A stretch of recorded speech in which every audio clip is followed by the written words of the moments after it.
இன்றைக்கி சண்டே நம்ம வீட்டில் நாட்டுக்கோழி குழம்பு வைக்க போகிறோம். நாட்டுக்கோழி குழம்பு கொஞ்சமாக வறுவல் செய்ய போகிறேன். இது வந்து ஒரு 1.25 கிலோ கறி வாங்கி வந்துச்சு. இதை க்ளீன் பண்ணி எடுத்துக்கலாம். நான் வந்து வெங்காய தக்காளி அரைச்சி வச்சு குழம்பு வைக்க போகிறேன். இப்போ ஒரு கடாயில் எண்ணெய் ஊற்றிட்டு ஒரு 3 வெங்காயம், 2 தக்காளி, கொஞ்சமாக இஞ்சி, பூண்டு இது எல்லாத்தையும் போட்டு நல்லா வதக்கிட்டு இது கூடவே சோம்பு, மிளகு, ஜீரகம் எல்லாமே ஒரு ஸ்பூன் போட்டு இது எல்லாத்தையுமே நல்லா வதக்கி எடுத்துக்கலாம். இதை வதக்கி ஆற வச்சு நல்லா பேஸ்ட்டாக அரைச்சி எடுத்துக்கலாம். இப்போ குக்கரில் எண்ணெய் ஊற்றிட்டு சோம்பு போட்டு தாளிச்சிட்டு இது நான் 2 பெரிய வெங்காயம் கட் பண்ணி வச்சுருக்கேன். அதை சேர்த்துக்கலாம். சேர்த்து நல்லா வதக்கிட்டு நம்ம அரைச்சி வச்ச பேஸ்ட்டே அரைச்சி சேர்த்துக்கலாம். இது நல்லா வதங்கினோடனே க்ளீன் பண்ணி வச்ச சிக்கனை சேர்த்துக்கலாம்.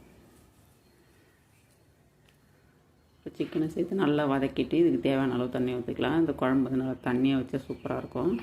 நல்லா தண்ணி எவ்வளோ தேவையோ அந்த அளவுக்கு தண்ணி ஊற்றி இது கூடவே காரத்தூள், மஞ்சத்தூள், மிளகாத்தூள், உப்பு இது எல்லாமே சேர்த்து நல்லா கொதிக்க வச்சுக்கலாம்.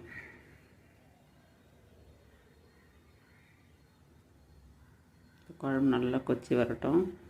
அதுக்கப்புறம் கூடவே கரம் மசாலாவும் மல்லித்தழையும் போட்டு இறக்கிட வேண்டியது. அவ்வளோதான், சூப்பரான நாட்டுக்கோழி குழம்பு. அதுக்குள்ளே வறுவலும் ஒரு சைடு செஞ்சுட்டேன். சாதம் வடிச்சிட்டு வறுவலும் வச்சுட்டேன். அவ்வளோதான், குழம்பு ரெடி. சூப்பராக நாட்டுக்கோழி குழம்பு, வறுவல், சாதம். இதுதான் இன்றைக்கி சண்டே சமையல். நீங்களாம் என்ன சாப்பிட்டேன்னு சொல்லுங்கள்.